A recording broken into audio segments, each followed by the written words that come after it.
Ghana.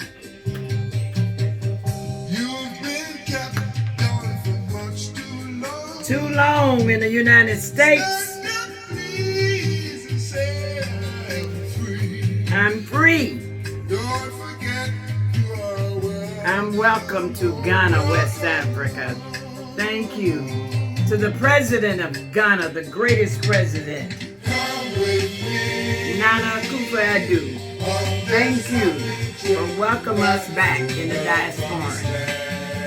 Thank you for receiving us, Ghanaian citizens. Thank you, our family. I'm free to bring my children home. That was, well, we've been free to bring our children home from the beginning. So we give thanks. I like to also say thanks to the Creator for this day.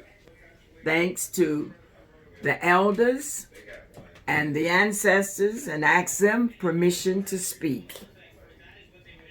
Today we are continuing from, when was that? The other day. Well, a few hours ago, because it still looks the same. You guys went through Europe and Yeah, arrived we in went Ghana. through Europe, Erica, but let me go back on a few things. We were doing on the last video, we were doing, talking about the bloggers. I always like to give everybody credit because I'm new at this and they've been in it a long time and paid dues and for it, and I'm really copying them, the young ones. And I missed out two, well, about three. One is the one from Ghana, which I love her too. That's Eat, Love, and Migrate. Thank you, my daughter. You're doing a great job on that. See you. You're going all over Ghana. And the culture in itself, not one place. And that's very inspiring. Now, I also want to get to the Gambia. Because this conflict between choose Gambia over Ghana, is nonsense. We are welcome all over Africa. So you just make up your mind where you want to go. And that is the one that I absolutely love. You got mosquito bites, lady? Girl, I got everything on me tonight.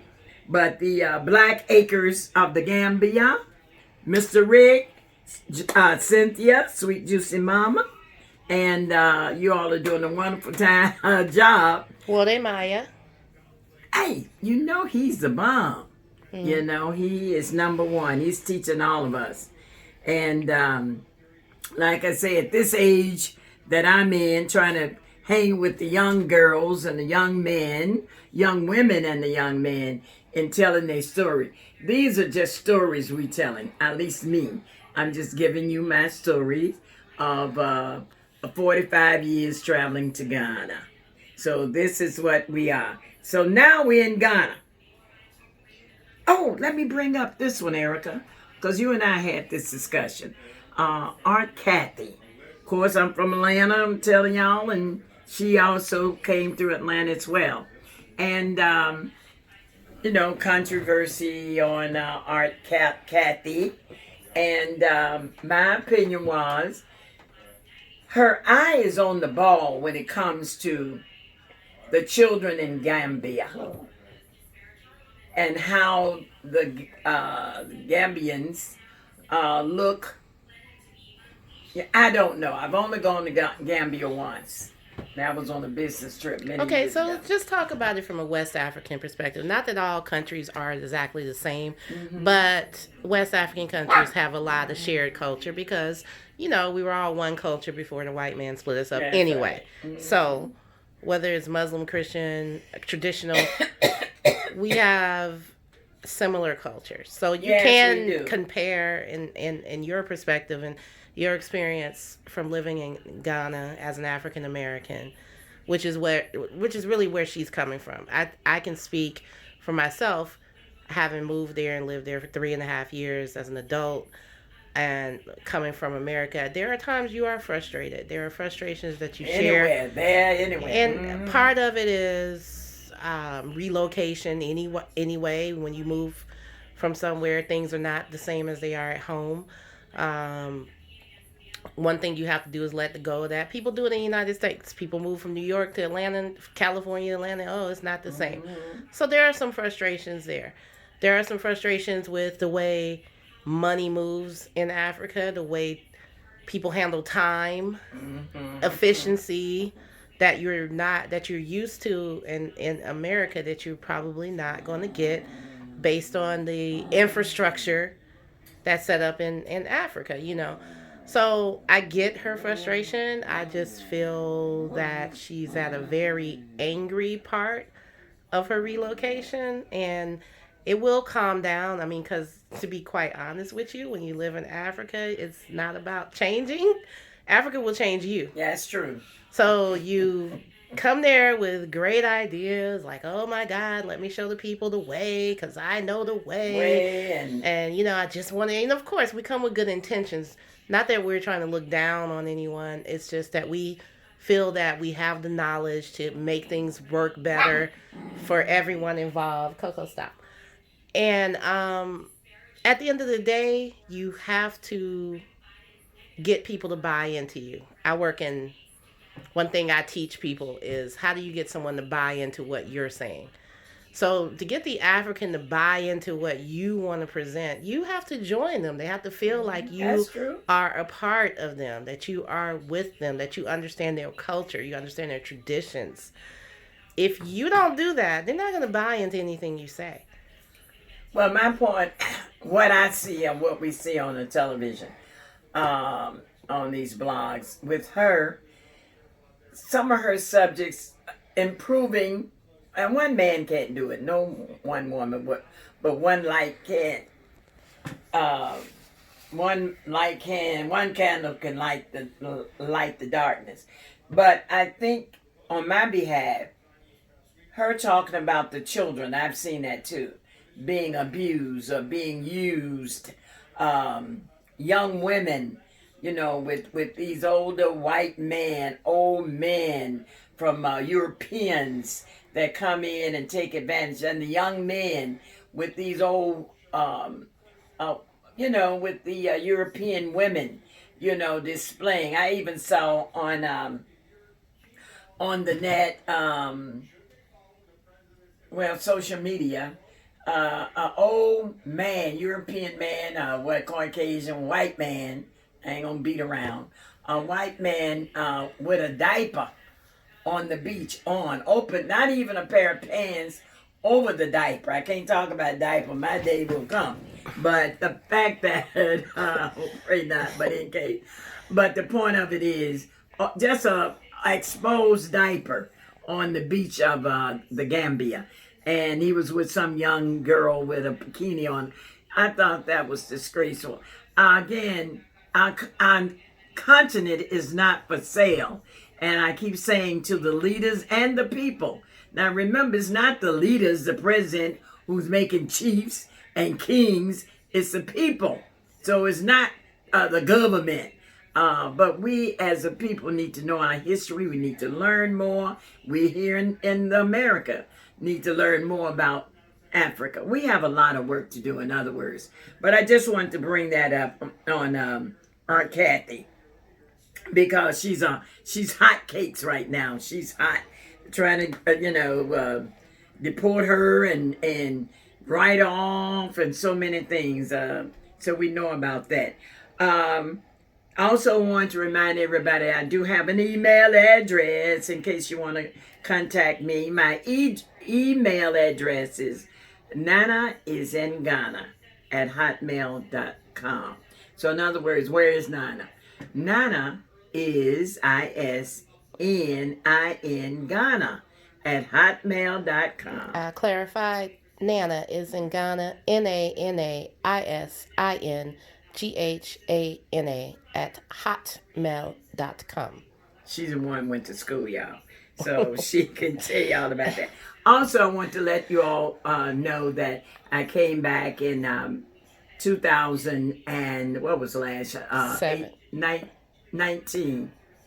I came back last year. 2019, December. Right, to promote my trip to Ghana which would have gone down this year, 2020. I believed in 2020, the year of vision. I just knew it was going to roll. And Corona happened. And Corona showed her its ugly nose. And that demon did that. But anyway, so that, of course, was postponed. But we have a new trip coming up, and I want you to know is the Ancestors Return 2022. Tutu, baby. Tutu, quote, quote. So all those interested in preparing for that trip be in June of 2022. Let's keep in touch. Email. We'll start laying away trips, orientation. See, Ghana is my forever home. So I want you all to understand that about me. Ghana is my, hear me? Ghana is my forever home. Say it again. Ghana is my what? Forever home. Ghana is my forever home. And I'll say, Erica, how many times did I say that? I think 3. 3 times. When in Africa, when we say it's three times, it's sealed. So I am there. Those who wish to come and not wait for 2022, you're welcome to look me up. You're welcome home. Now, those are some of the things I want to get off, say to you guys. Also, we also have here in Atlanta, those who wish to leave Atlanta, Tennessee, anywhere in the South, we have a shipper for you. The shipper's name is Coffee. And Coffee is from Ghana. He's a #1 shipper in Atlanta. Very good. We've used him for years. I want to recommend 2 people that you need when you're doing your trip to Ghana. You're going to need a travel agent. Now, the travel agent that I recommend and use, his name is Edward Taylor, and he's in Washington. And his number is 202-391-5653. And that's Edward. 202-391-5653. He's also a Ghanaian. He's been in the business 30 years or more. Very reliable. Whatever you need, your passport done quickly, your visa. Even when you get to Washington, if you leave out of Washington area, he's there for you. Personally, he's wonderful. Coffee, the shipper in Atlanta. Coffee's number is 678-480-6685. That's Coffee, also from Ghana. I like to keep my people. I like to, deal with our own people from this end to the final end of Ghana. From the beginning to the end, the Alpha and the Omega should be us of color. Boo, black owned and operated. So you can check us out on my email for any additional information. Now this tape will be talking about arriving in Ghana. 3 boys and a baby in her belly. 7-month-old baby. Didn't know if it was a girl or a boy. Didn't want to know. See, at that time, I was going something new. I'm not worried about if it's a girl or a boy. I had 3 boys already. If it was another boy, I didn't care. It would have been even lovely. If I had a girl, hallelujah. So I would. So my hallelujah girl is sitting in here. So say hallelujah, girl. Hallelujah. So anyway, we get to Ghana. Da da da. I'm in Ghana with my 3 kids and my daughter in my belly, 7 months pregnant. And when we arrived, I went to Burma Camp to stay with my big sister, Vodosu, and her 2 boys, Victor and Kweku, named James Osu and Victor Osu now. And we stayed there a few days.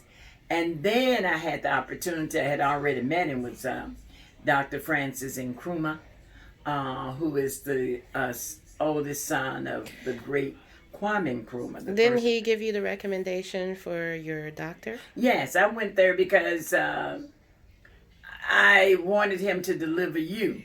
Not Francis, the doctor. Francis, Francis is the my doctor. Oh, Francis Nkrumah is what is it? What's that? What's a baby doctor? OBGYN, Yeah, say it again. gynecologist, Yeah, obstetrician. that's who he was. That's who he was.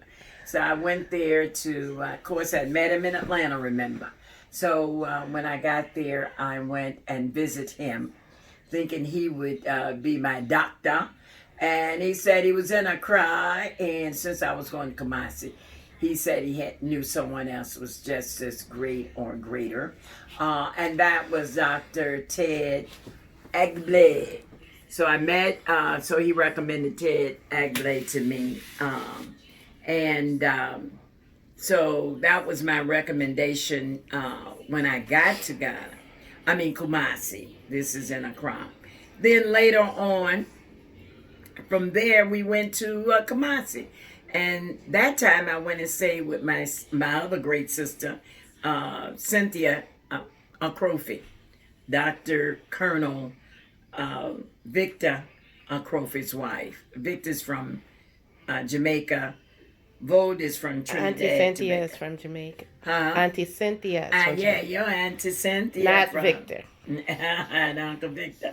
So we went and stayed there, and they were so great and lovely to us. Because remember, now I got my boys, and I wasn't alone. And they worked with me to find a house, and we found a house for rent in Shiaisu. And let me tell you, I had a lovely home in Shiaisu. The house, and when you coming now to Ghana, same thing, 45 years ago, but right now, you come to Ghana, they will tell you the house isn't completely finished, but it will soon be finished. So I got this lovely three or four bed, 3 bedroom house. Gorgeous. But it had no, listen to this. This was strange. It had the doors, but it had no windows. No windows when I rented the house, but they guaranteed me and promised me that it would soon be finished. We moved there. When we moved there, I'm still pregnant now. Wait a minute. You didn't get me, Erica. Before I moved to Shiaisu. You stayed at the university. Yes, we stayed at UST, which now is Kwame Nkrumah University of Science and Technology. So we stayed at at the university.